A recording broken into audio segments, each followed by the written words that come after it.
Yo, how's it going? Oh, it's going terrible. All right, guys.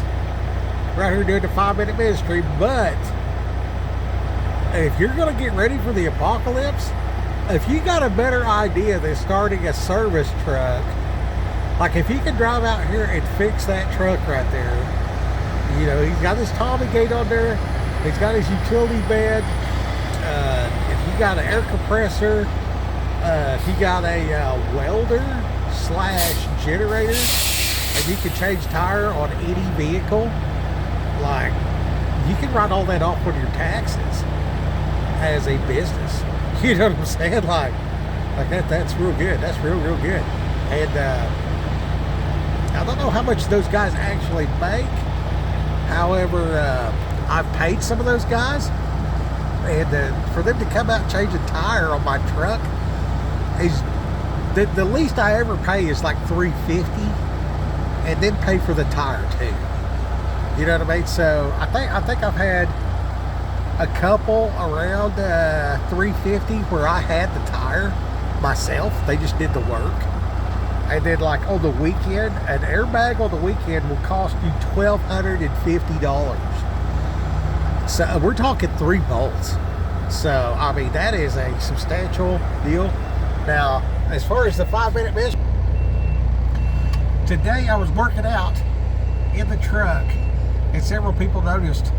So that was good, you know, encourage these people to get to work. And then the other thing was I was inside there. I was telling the dad jokes and stuff, and this guy perked up. I said, man, I said the be positive joke.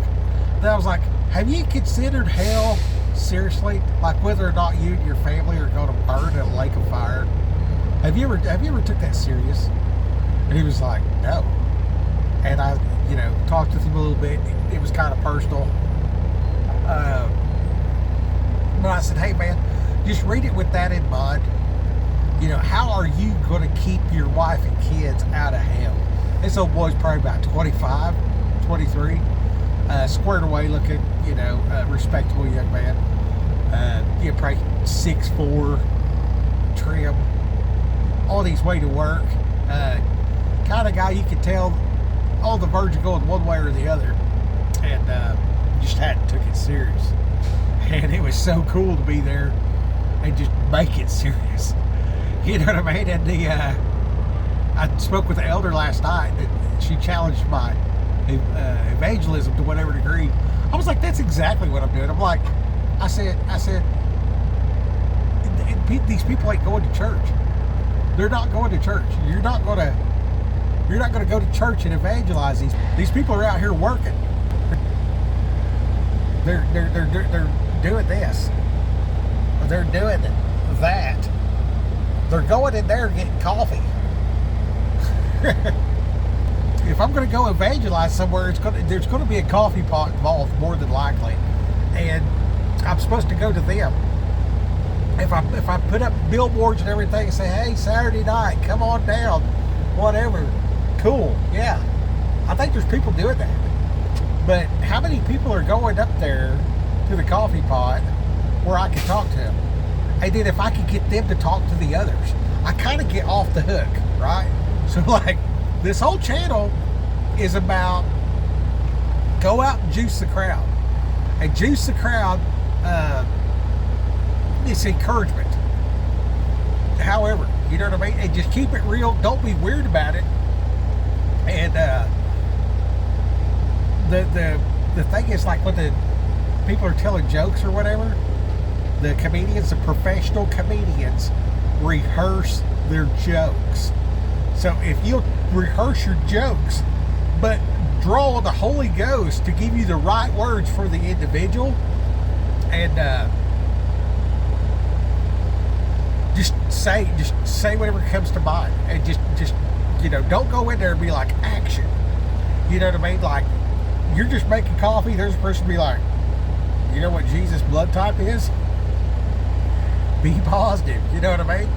And it makes me laugh every time. Like laugh at your own joke, because I'm already like, you know, waiting for the answer And they're like, okay, what's going on here? You know what I mean? And the smile stuff, it comes natural. And that natural, they're going to react however they react. You'd be like, oh, wow, you're mad. Or, hey, they like the joke, you know, or whatever. You know, the seal of approval. Anyway, and they just like, man, you know, what do you really think about the Bible and Jesus? You know? Oh, that's what I told that guy. I said, what, I asked him, I said, what do you really think about it?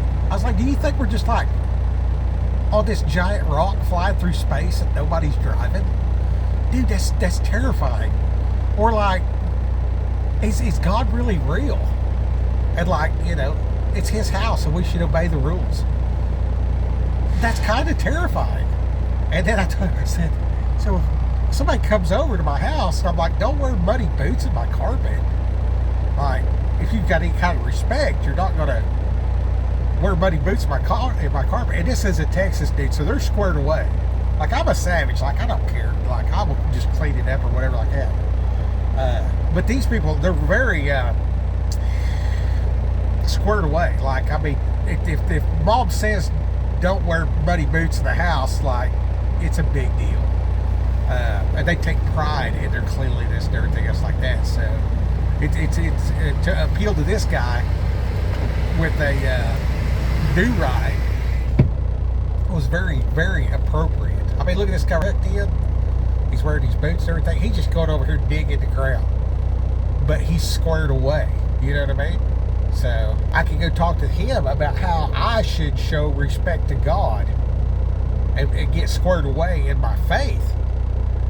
That's going to really appeal to that guy. And then, like, there might be some person that's just dressed like a slob, but they're, you know, going out, you know, their hair's all disheveled or whatever else like that. And they're in a hurry and stuff like that.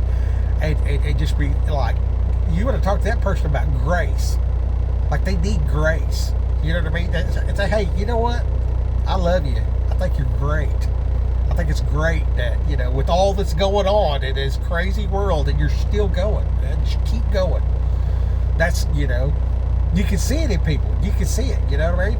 And the more reps and sets, the better you'll get at it. So tell your same joke all the time until it flows. You know what I mean? And if you get it wrong or you mess it up or they're mad or whatever, it doesn't matter. It's a random person at the gas station. You know what I mean? Like, this person's, it's not your boss. It's not your coworker. It's not your family member. My wife is so tired of my jokes, it ain't even funny. Like, yeah, it's bad. It's bad. She's heard me positive, I don't know how many times, and then listen to me gripe and be anything except positive. So she can call me on my bullshit. You know what I mean? And that's what marriage is about.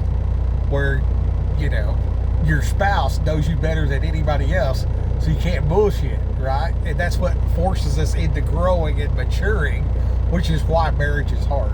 Which is also why our connection to God's referred to as a marriage. So, you know, God knows it all, even our bullshit. He loves us, so he's going to stick with us through the bullshit. And, yeah, so he ain't going to leave you. He's not going to forsake you. He left 99 waiting while he went out and found you wherever you was. So, go out there and get him. Have a great day. All right, Rock Hill.